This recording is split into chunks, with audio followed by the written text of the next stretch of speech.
everyone, Gabi here. Happy Thursday.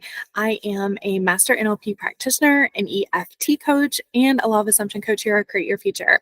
And I am so happy that you are joining me just as we do every week so that we can dive deep into the law of assumption to figure out how to generate your reality. If you are looking for some individualized support and guidance, you can book a one-on-one coaching session with me. That's in the description box below. Also, if you are looking for any support on how to get rid of a third party, I do have a course that is still on sale for just a few more days. With the coupon code NO3P for me, you get $25 off. That is in the description box below as well. We're also still giving away a free course on how to identify and remove your blocks in the description box below. So go ahead and check that out, okay? All right, this week's video, I have notes again. We're going to talk about how to persist. This is a conversation, and not a conversation, I'm sorry, this is a topic and ends up being a conversation I have with quite a few clients because I am always asked, well, how do I persist? What is it that I need to persist? How do I persist? What is persisting? How do I keep doing it? And really, how long do I need to do it? What does it look like? How do I know when I need to move into persistence? So I really want to answer some of these questions, okay?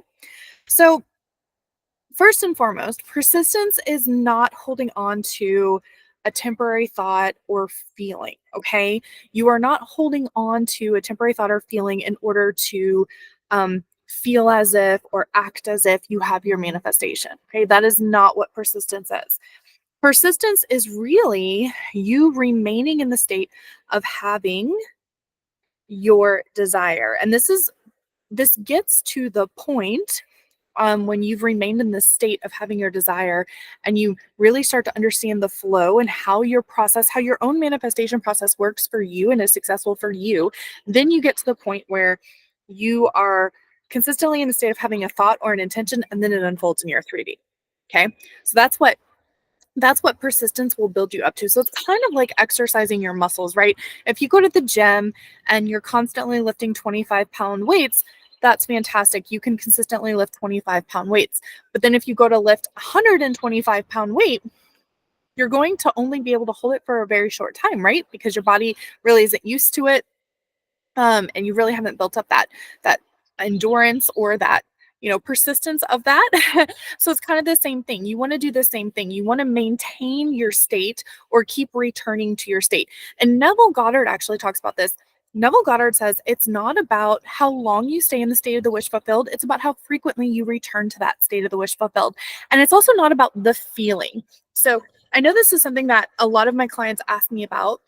And they ask me about, well, do I have to feel it? Like Neville Goddard says, you have to be in the feeling state. You have to feel it. He doesn't mean, or he didn't mean, and he does share this clarifier in a lot of his lectures rather than in his actual pamphlets or anthologies. If you have his anthology, he shared that it wasn't the feeling as in an internal feeling, an emotional feeling of being in the state of the wish fulfilled. It was the acceptance or assumption that that is who you are now. So an example of this is when Neville had taken his family to Barbados and he had not booked a return trip. And then he was notified that he needed to be back in New York much earlier than he had anticipated. And so he went to go book a return trip, and they basically told him, we don't have any tickets until months later. And he really needed to be back in New York by the winter time. And they didn't have anything available until I want to say it was like late spring, early summer. And he kept persisting in the assumption of that's not real for me. What's real for me is that I am going home to New York. I'm going home to New York. I'm going home to New York.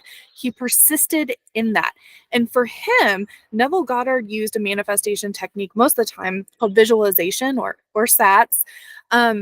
And for him, that was an easy technique for him to conjure up the assumption that it was real for him, that persisting in being on the boat going to New York was real. He was able to do that. Neville Goddard historically was a dancer before he started teaching on law of assumption.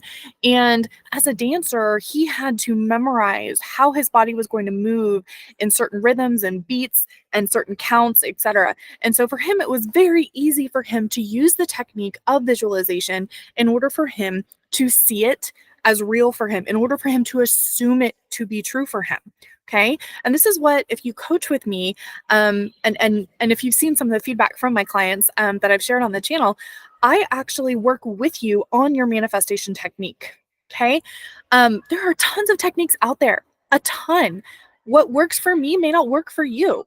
What works for other coaches on this channel may not work for you. What works for your best friend may not work for you. What works for you may not work for everybody else, right? But it's all about, at the end of the day, reminding yourself of who you are and when you are that version of you. And this is very important. So we already know that creation is finished, right? Which means that you reminding yourself and moving yourself into the version of you who already has your desire now, because we know that the now moment is the only moment that exists, right? The past is an imaginal act, and so is the future. So now is the only powerful moment. Everything exists in this now moment. Everything exists in this now moment. If it doesn't exist at all, it doesn't exist in the now moment, right? Which we know that creation is finished. Therefore, anything that you can think of, anything you can conjure up already exists. So everything exists. There is no possibility of non-existence. So you really need to be thinking about, who am I? So who am I? Who am I being? And who am I being right now? Who am I being right now? Am I being the version of me who is my happy, healthy, ideal weight? Am I being the version of me who is my most abundant self? Am I being the version of me who is in the most beautiful, loving, committed relationship of my life with my SP? And if your answer is no, then you need to remind yourself of what that version of you thinks. What are they thinking right now? The version of you, let's use money as an example. The version of you who is their most abundant self and is applying for a home would not be thinking right now, my credit score is awful and I can't get a house. That's not what they would be thinking. They would be thinking, I've applied for that home. I have plenty of money for the 5% down payment. I could actually go more than 5%, and I'm going to be approved because there's no reason for them not to approve me. Those are the thoughts and the thought patterns that the version of you who has your desires already thinking. Okay. The other piece, not having good enough credit, not having the down payment, not being able to qualify for a loan, even you could even go outside of the traditional system of accessing a home or purchasing a home and be thinking about, homes are just given to me. The perfect home just is given to me. It's just handed to me.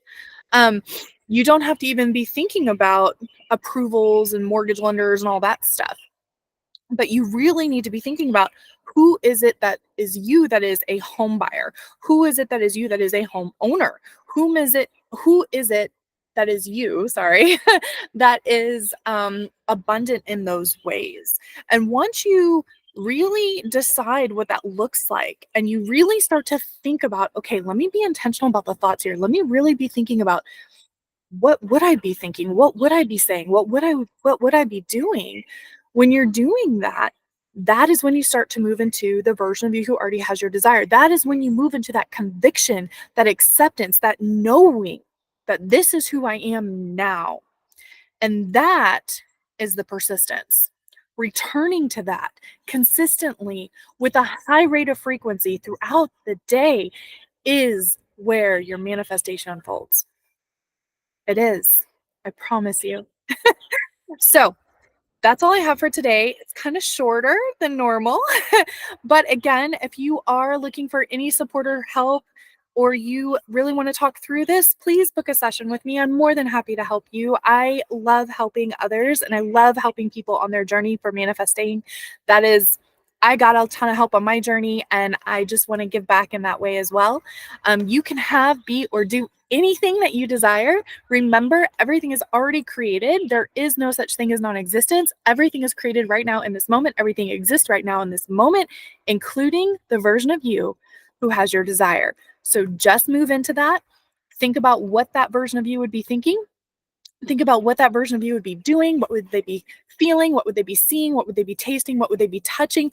Think about all the components that you can possibly think about and consistently return to that. That is your persistence. That is how you stay persistent. That is how you persist. And that is how you have your manifestation unfold right before your eyes. All right, everybody, have a great rest of your week, and I will see you next week. Bye.